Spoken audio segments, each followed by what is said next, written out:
mental health concerns and issues actually cost the economy over close to 15 billion ringgit. What other features can really build a community? So when we're looking at leadership skills among women, there's a lot of opportunity. Even in Malaysia, I see a lot of companies, the number one criteria is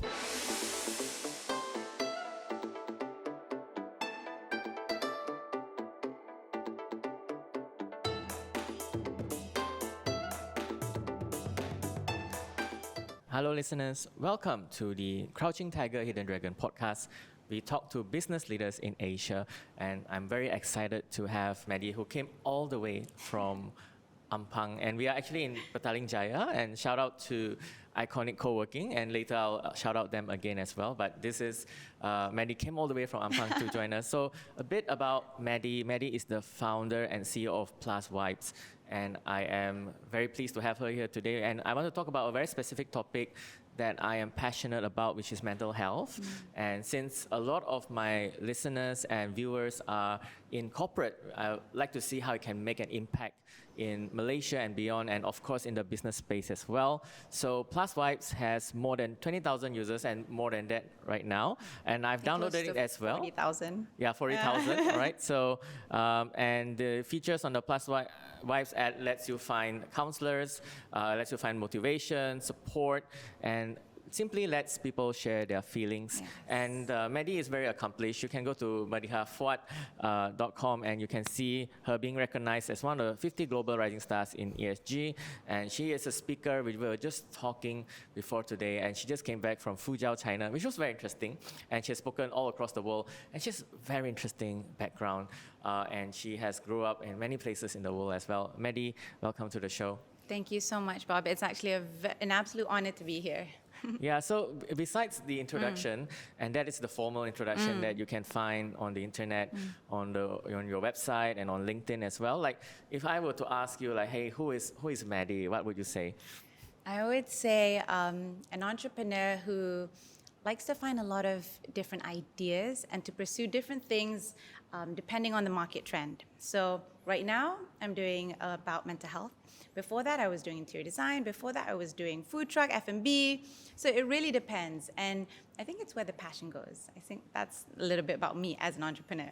Yes, in my personal experience, I've not met Maddy before this interview, and I've had over 80 guests now, and I would say that Maddy is a very bubbly person, very conversational, and she talked a lot about her travels and asked me questions as well, and she's a very open person from what I see. So Maddy, I think I'd like to start with your beginnings. Okay. And I've read that you grew up in many countries across different continents. You were a child of a diplomat. Yeah. So maybe tell us a bit of how your childhood was and how it affected you as a person today. Okay, sounds good. So it started off, well, I was born in Malaysia, but then I think I went to kindergarten in Saudi Arabia, and then we moved to London, Tokyo, Paris. The last place was Berlin. But then when I was 19 years old, of course, not growing up in Malaysia, the first thing is, how do you speak Malay, right? So I went to UiTM Shah Alam, which I'm very grateful for. And that's where I learned how to speak Malay. I took journalism. Really to be absolutely bilingual in that sense. And then when I started my first job at The Edge as a business writer, that's where the whole, mind about entrepreneurship started. But I would say the most difficult part in having to move every 3 to 4 years is you have to make new friends. You have to be adaptable. You have to be agile. And I think that's that kind of nurture in the beginning shaped my whole life, where I have to be agile in any situation, in any era, in whatever circumstances that I face. So I think it's about always being agile every 3 to 4 years. I think that's very interesting. Like you said, I can sort of relate to it. As a child, you have like a group of friends. Yeah. And I switched schools as well when I was young. So you have to make a different set of friends every time you not only switch schools, but now you switch countries. Yeah, languages. I had to learn how to speak French. Je peux parler en français. Et Nihongo hanashimasu. Yes, I read you speak Japanese. Yes. As well. And why do you learn Japanese? Because I was in Tokyo. Oh. Yeah. And 3.5 years. Wow, 3.5 years. Yeah. And what's interesting? Maybe like you're now an international speaker. And maybe what's interesting about all these different countries? I think it's the people. So when you meet different people, you get to understand their culture, you get to understand their language, and how a person speaks based on their language really shapes their body posture and how friendly they are towards you. So one thing that you'll see me that has become a habit is I love to nod. And I think that's something where you see in the Japanese culture, where they're very appreciative. And I think that's kind of built in me, where I'm so appreciative whenever people invite me to speak on all these kind of things, and it's just a habit that's inculcated in me. So I think that's one part of it. And another part of it is that when I feel that when you speak a certain language, or when you try to speak, I don't speak Korean, but when I spoke in Korea, South Korea, I was thinking, oh, annyeonghaseyo, and then immediately you would see all the smiles light up. And in China, it's about ni hao, as simple as that. And then I said good morning, but it's about really relating to people's culture, the country, and also about how do you make them build relationships with them. Yeah, you are truly a global citizen. Yeah, I think there's so many different parts. There's Saudi Arabia, you have French influence, Japanese as well. So you are truly a global citizen. And I think something interesting that you mentioned to me before we started recording was your recent trip to Fuzhou. Maybe tell us what happened there. So I was there for the China-ASEAN year-to-year People's Exchange. So I spoke for one of the initiatives, which is the Women Entrepreneurs Dialogue, where the Chinese women entrepreneurs, the ASEAN women entrepreneurs would come together, and we would talk about some of the challenges, some of the opportunities, what are some of the things that women entrepreneurs need. That was part of the conversation for the summit. But I think for me, what really captivated my heart was how beautiful the city was. And I think that's one thing that I really love about going for all these speaking engagements is that you get to see a new city. I've never been to Fuzhou. And I was thinking like, okay, this looks nice. This looks like the Czech Republic or, all these kind of things, old modern buildings. But when you actually go there, pictures don't do justice. So, and I think you were telling me earlier about how there are many Malaysian Chinese who are also from Fuzhou. I think they're very lucky. They should go back to their hometown and, check it out. Yes, Fuzhou is not the most famous. We all know about the Beijings, the Shanghais, the Shenzhens, the Hong Kongs, but it is really lesser known. And thank you for sharing that. It's very interesting. And I had a previous guest, was Lingya. She's actually Fuzhou. And not many, in Malaysia, there are a few cities that are Fuzhou, including the Cebu, and also in Perak there's Tiawan as well. So I think you mentioned something that caught my attention, which is like women entrepreneurship. It's an ASEAN summit for women entrepreneurship. Correct. Yeah. It's part of an initiative. So the bigger one is the year of people-to-people exchanges, where China and ASEAN, they're all looking at how can we create bilateral collaboration in terms of businesses, opportunities, co-create the economy. But one initiative was specifically on women entrepreneurs. And how can we really build the skill sets, the training, what is provided, what are the challenges? And it is so interesting. I'll share a few challenges. For example, if we're looking at countries, Malaysia, most of it are micro SMEs, women entrepreneurs. And that's the same in Indonesia, that's the same in Thailand. And we're thinking, okay, so there are some common grounds in terms of the challenges. Now, what are some of the solutions that they do? What has worked for them? What has worked for us? What are some things that we're lacking?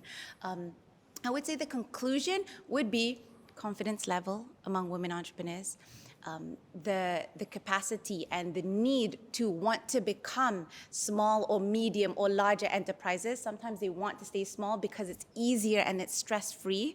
But again, if we're looking at growing a business, it benefits them if the business grows. So I think a lot of that collaboration, I think one thing that's good is that when you meet people, women entrepreneurs across ASEAN and China, what happens is you learn, you get to collaborate. So I think we got a lot of opportunities there too. So that was lucky, yeah. Yes, sounds like a great event. So this is a Asia business podcast. So I talk to business leaders in Asia, and one of my challenges is finding female guests. It is like one in, I don't know, I say 3 out of 10 are, and they are very far in between. And I'm very happy to hear about that collaboration. And what you see, I know a lot of them are sort of part-time entrepreneurs. They do Yeah. commerce a lot in Southeast Asia. They do a lot of online selling and commerce. So like very rarely a startup like yours or a mental health app like yours. So like what are maybe the hopes of or the future of like women entrepreneurship? I think there's a lot of talk around STEM for women. And one thing is that, women feel afraid to venture into health tech, into science, math, construction, and all these really male-dominated industries. And part and parcel why is because the confidence, the contribution in terms of, whether you get opportunities from your male allies. I like to call them allies, but maybe sometimes they're not allies. But it really depends.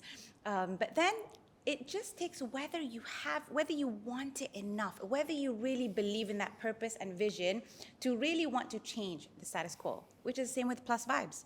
For us, it was about, okay, mental health services are traditionally face-to-face. You have to go to certain clinics. There's high stigma. It's expensive because they have high cost. How do we change that?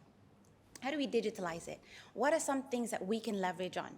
Women being empathetic, being understanding, being, able to build better relationships, these kind of things. When we're looking at leadership skills among women, there's a lot of opportunity, right? But there's not enough women taking, really using that opportunity and really embarking on creating a difference or creating a startup. So I think there has to be much more empowerment. There needs to be a lot more women inspiring other women. There needs to be a lot more collaboration and be like, come on, let's do it. Because sometimes if you just get that helping hand, I'm pretty sure women would go ahead and do it. Yes, I think you are inspiration as well. Like women look up to other women who have done it. There are not many, like I said, there are really not many women in the entrepreneurship space. And of course you mentioned PlusVibes as well. So maybe let's go into how do you get into this mental health space? So before that I was doing other businesses, right? And I think in 2019 was when my whole life changed. I got into an accident. I suffered a permanent nerve damage. I couldn't move my arm for about a year. And it's only when something life-changing happens that you really shift your whole mindset to think, whoa, what's happening? Let me just rewind and take a step back. It was a shocker for me to get my first anxiety attack, my first panic attack. I've never, and when I got that, I was thinking, where do I go? What do I do? You immediately start to Google. But when you start to Google, there's not much local services available. And then I'm thinking, wait a minute, so expensive, $250, $300 an hour. What if I need it for a whole year? Can I afford? And that's where it started. I started spiraling and thinking, okay, no, there has to be an easier, quicker way. Being the agile person that I am, okay, let's think of a solution. I'm going to solve my own problem and hopefully it will help other people. And that's where I went to social media. I was asking who wants to help out. I'm sure there are a lot of other passionate people. And you would get a whole list of people emailing and saying, hey, I believe in this mission. I want to help out. There are a lot of people struggling. And boom, it was COVID, 2020. And then you get even more people wanting to contribute and help out. So it was about creating that vision, finding people who want to support that vision. And that's the same in any business. When you create a solution, you find people who want to support. There are actually a lot of people who would support that vision. And then that's where it grew. Today, I'm so grateful that we've helped. I think we've conducted over 20,000 therapy sessions in 3 years. We've supported around 50,000 people, 40,000 something. We have a lot of corporate support. Taraju supported us. Yes, and Hassana is supporting us.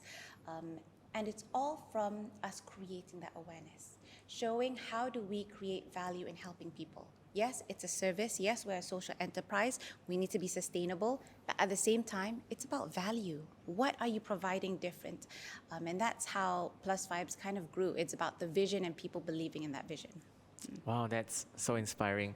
I would say one thing that I caught up upon was that you said you had that situation in 2019 and perhaps PlusVibes started around 2020 during the pandemic. And not only that, it's expensive, not only it's not accessible. So I like for the audience, if you're not from Kuala Lumpur, there are very few and far between mental health clinics, and they have that vibe where it's very clinical. Yeah. And I think in 2020, not only that it is not possible for you to meet someone. Yeah. You can only meet someone digitally, Yeah. and the therapist wants to help people, but there's no way to Yeah, help no them as platform. well.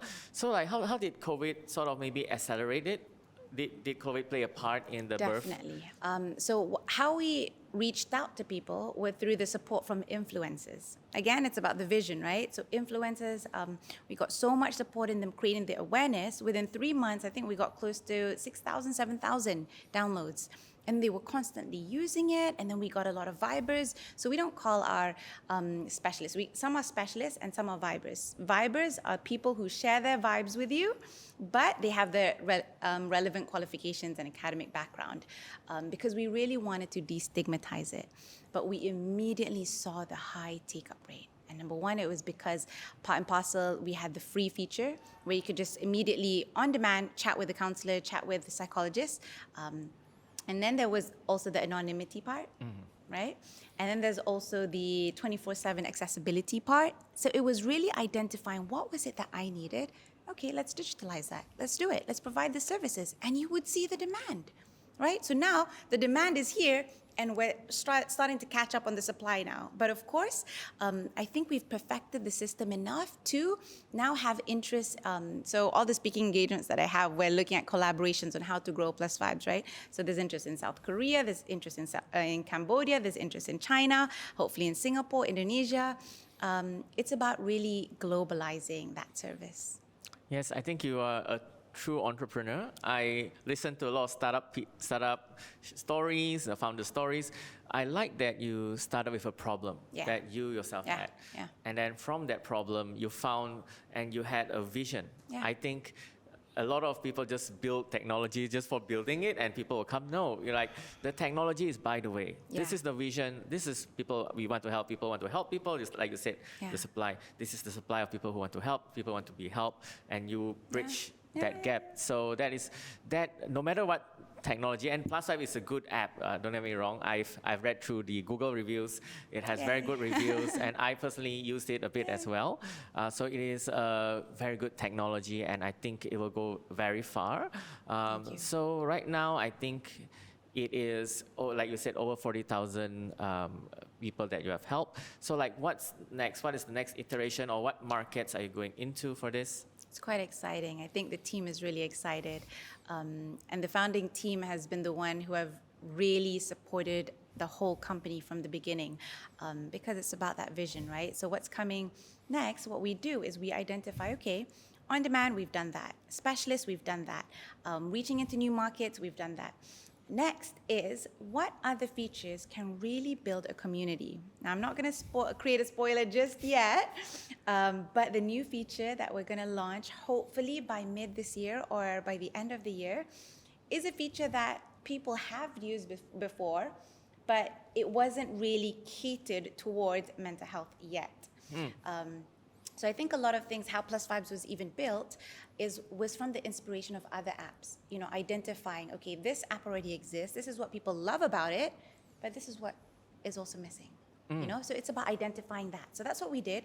We identified this feature. People loved it at one point in time. So I hope you're trying to guess what feature that is. People loved it and people used it. Yeah. But then it died out. Oh, you know what I'm talking about. Okay, so shall not name. Yeah. So then it died out. And we're thinking, what happened? So if we put that in the mental health concept, and we did our survey, and they're thinking like, yes, we want this because it's anonymous. You know, we get to build a community. And then you get a moderator, you get a psychologist, a counselor to come in the session. And you get like this sort of community where you can talk, share, and really find good support system. So yeah, that's very exciting. I talk to a lot of people who say they want to build community, Yeah. but they don't. So like one big component. They think that social media presence is community. For me, it's not. It's Yeah. building an audience. Yeah. Community has three components. One is having a group of people. Secondly is being able to communicate, which is your Yeah. moderators. And then the third part, which is very important, which a lot of communities miss, which is so basic, is the ability to talk to each other. Yes, So that's yes, where I think yes. that's where it's unique. Like you cannot call it a community if they can't, Yeah. talk to each other or find each other, whether it's anonymous or not, on the platform. So that's very, very exciting indeed. And this is an Asia podcast, and I've had previously a few mental health experts as Okay. well. So what is your experience with mental health? Like I know that you work around Asia and beyond. Like, what is your experience with mental health in Asia? Is there a stigma? Is it like in the West? I heard, I don't know this, but maybe you can. In the West, they like going for therapy is like Very common. going for the gym. Yeah, right? yeah. But is there a stigma here in Asia? Okay. In terms of Asia, definitely there is a high stigma. But among the younger generation in Asia, not so much. You see, a lot of our users are the youth, where they feel that I need help. I'm not going to get the support from my parents, so might as well I ask someone who's not going to judge me, or other than their circle of friends, of course. And then we're thinking, okay, what's the other barrier? It's money, right? So, okay, if we make it slightly affordable, would they use it? And we see that there are a high number of people who want to use it. So I do feel that since COVID, people accept that mental health is not just about mental illness. It does develop into mental illness if it's prolonged. But to avoid that, prevention, it's about sharing your opinion, finding a good support system, talking about it, getting different perspectives. And that's how mental health is changing in Asia. If we're looking about it globally in the Western countries, you can see that it's already there. Every single family, I spoke to one of my mentors in Germany, and what she was telling me, she's in the edutech industry, and what she was telling me is that everyone in Germany has a psychologist. The whole family has one, and even if you're a new family coming in, hey, I want to book a psychologist, you have to wait a year until somebody drops out from their portfolio. So it's already a norm there because they feel that, how about I get a non-judgmental point of view? That is the focus of it. You want people to help you give a clear point of view. In Asia, it's still about, I'm shy, I'm embarrassed. People might know, it might spread. But Something wrong. Yeah, something wrong with me. But once we get over that, once we pass that perception, people who have used it will continue to start using it, and it becomes like a buddy.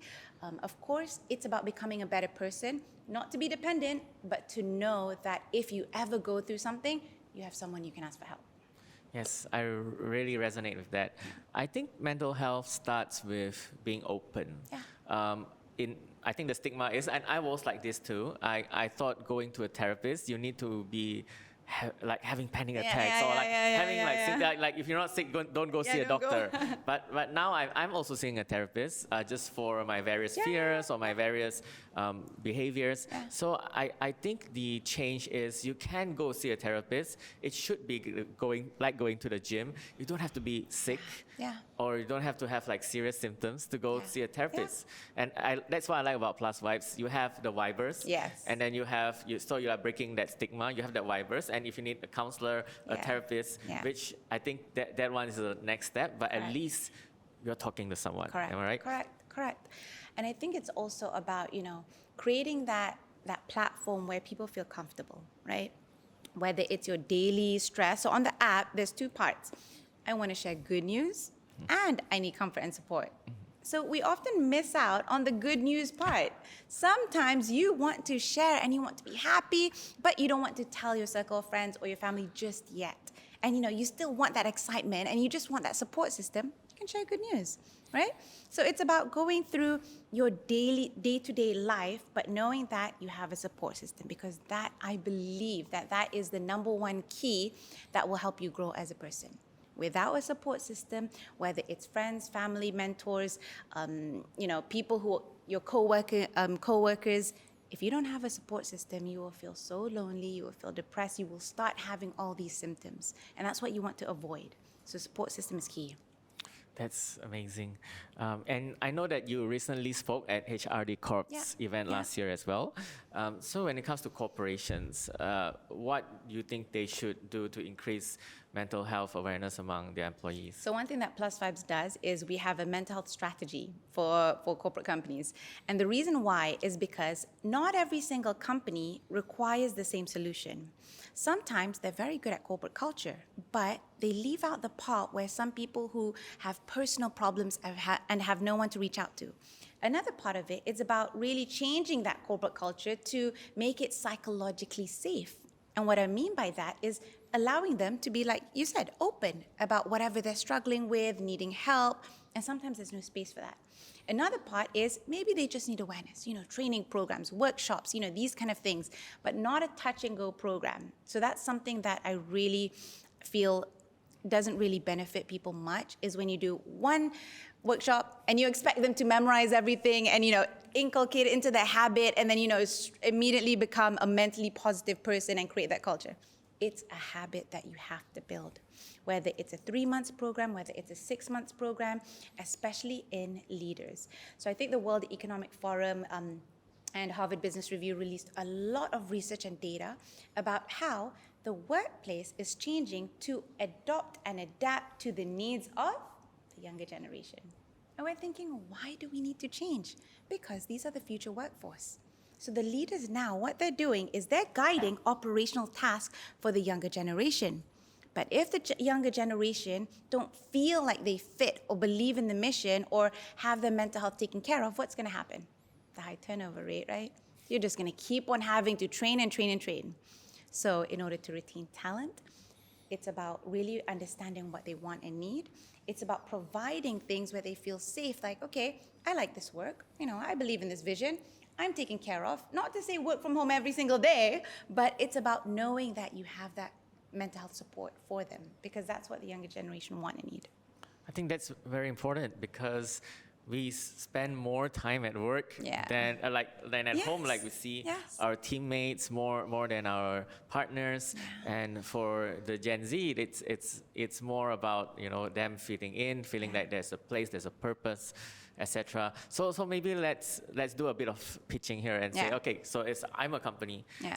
How do I approach this? Do I look for PlusVibes and you will curate a program? What happens? Yep. So most of us, they just go to our website. They fill in our contact us form. They state how many employees they have, what they're looking for, whether they know what they're looking for or whether they're open. And then we set up a meeting. We understand what is their struggles. So their struggles is X, Y, Z. Okay. And then we think about, okay, what are you currently doing? What kind of programs, employee wellness programs or assistant programs, whether it's mental health or not, are you currently providing? What's the take-up rate? And then we develop the mental health strategy. Let's do this. So there's actually a sheet that they fill in and rate what they think about their corporate culture, what they think about the training programs they've provided, whether they see from these training programs it actually helped their leaders, managers, and their executives to really become more happy in the workplace, how many times they do their pizza parties, whether it's worked or not, or how many times they do their team building. And then from that, we curate a program, whether it's the mobile app subscription, where they have that on-demand support, whether it's the data report that they want to know what is the problem, but anonymously. So we don't tell them who has that problem, but we say, okay, marketing department, main issue, childcare. Financial department, main issue is not really financial, it's relationship, personal relationship. That kind of thing. And then curate the training programs based on that. And then from that, we do mental health awareness events, we do international happiness day events, to really bring them in and really create that community. So there's a lot of things. What I like about that, it is very tailored. Yes. Like you said, you find out what they are doing, Yeah. And every company is different, what they're doing, and of course, like you said, it's not touch and go, even though Malaysians feel like touch and go. Correct. But you need to have a long-term plan, and it is very important. And one of the things with companies these days is employee retention. Yeah. It is very hard to get talent, so please keep the ones and keep them mentally healthy while you have them. And I think when we're looking at, how mental health affects the workplace itself, if we're looking at a report, I think it was even before COVID, 2018, mental health concerns and issues actually cost the economy over close to 15 billion ringgit. And we're thinking how? And it's expected to increase in 2030. I think WEF released this, close to $1 trillion. Productivity. loss in productivity, absenteeism, working while unwell, creating that toxic workplace where people feel they don't belong in a society or belong in a workplace and they resign, so high turnover, and all of that loss in productivity and the need to retrain, to re-guide, is going to cost you a lot. You're going to be focused too much on this and not on actually growing, right? So it does affect the workplace, and that's why moving forward now more than ever, I know we're thinking, hey, wait a minute, but previous generations were resilient. It's different.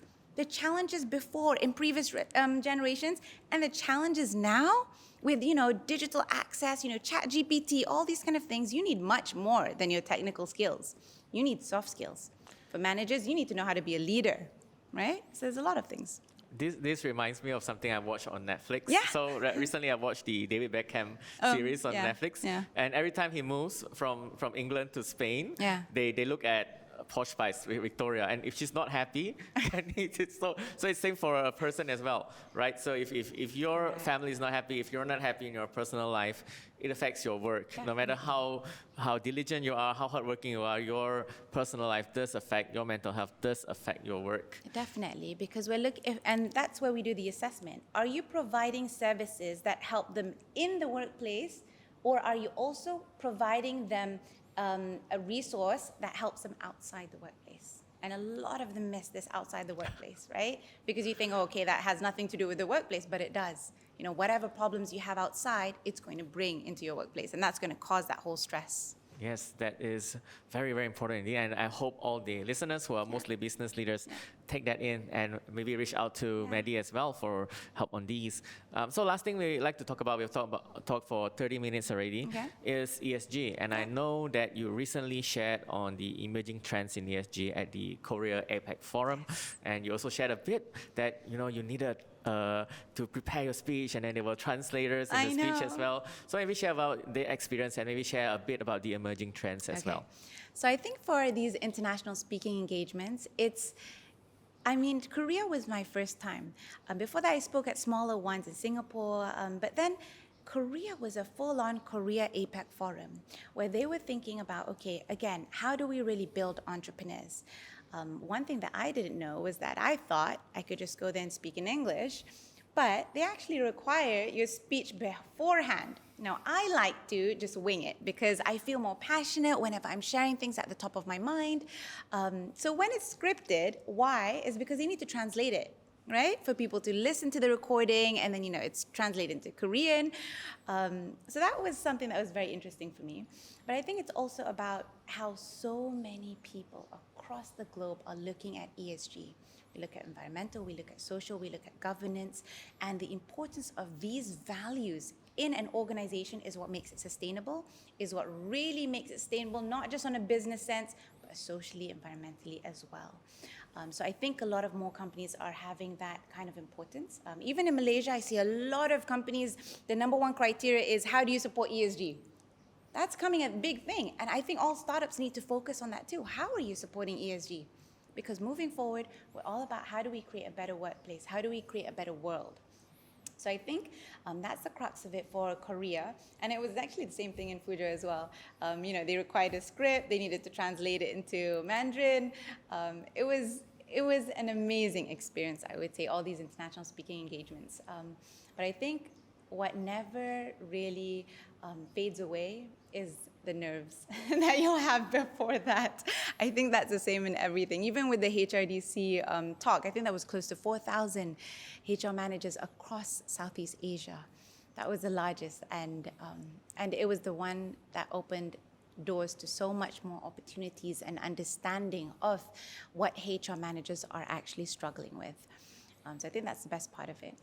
Yeah, maybe a little bit about emerging trends. What are some of the emerging trends in ESG? If we're looking at environmental, we're looking at a lot of these, green tech. We're looking at a lot of the buildings. We're looking at cost savings. If we're looking at social, it is definitely mental health and health in general. So what are companies doing for their mental health, of their employees? What are they doing physically? Because now people are starting to realize that when you have an underlying mental health issue or concern, it affects your health. whether you have GERD, gastric, whether you have, some sort of allergy because of stress, everything, whether you have heart problems, palpitations, it relates back to your health. So what are some of the steps they're taking towards taking care of the social part of their workforce? Last but not least, it's governance. How you're really managing. How's your succession plan, right? Every single company needs to think of succession plans. How are you managing your leaders? How are you governing this organization? For startups, it's a bit lenient because, we still don't have a board yet, all that kind of things. But once you start growing, you will need to start to implement a board of directors, board of advisors, all these kind of things, so that you're structured. And everything is about structured and systems. That's one thing that I've learned, quite fast. In 3 years, systems is so important. Why? If you have that problem of turnover, what happens is when you create a system that is impeccable, it's a plug and play. Anyone who comes in understands what the systems are. In that way, you have good governance because people are able to lead, people are able to follow, people are able to execute. But it goes hand in hand with the social, it goes hand in hand with the environmental. Thanks so much for sharing. I've learned so much from that few minutes. So let's wrap up with this question. And last, I call it, in my podcast, I call this the selfish question. Okay. It's for me. Okay. So I'm a big admirer of you. Like, you speak at so many countries. And I'm a speaker as well. I'm speaking at 2 events next month, but all in Malaysia. But how do you get more, especially international speaking opportunities? The first is you need a website. Okay. Do you have a website? Not yet. Okay, that is the first one. And then your SEOs, really putting international speaker, entrepreneur, stating your values, all these kind of things. I started getting more opportunities. I think there's another one in, in Middle East, if I'm not mistaken, but it's in November. I think it's Bahrain. But they approached me from my website.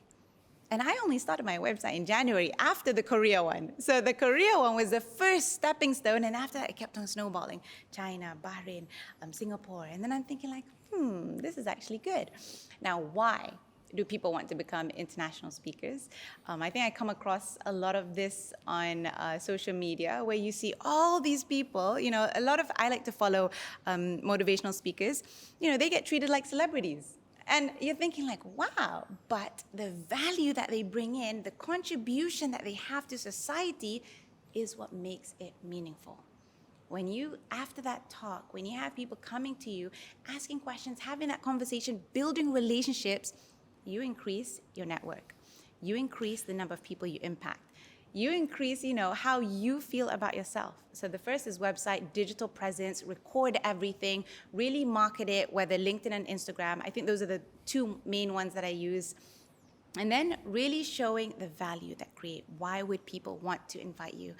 For me, it's more about women empowerment. It's about entrepreneurs. It's about digital health tech. These are the topics that I've spoken about. It's about mental health. So really have a niche. Yeah.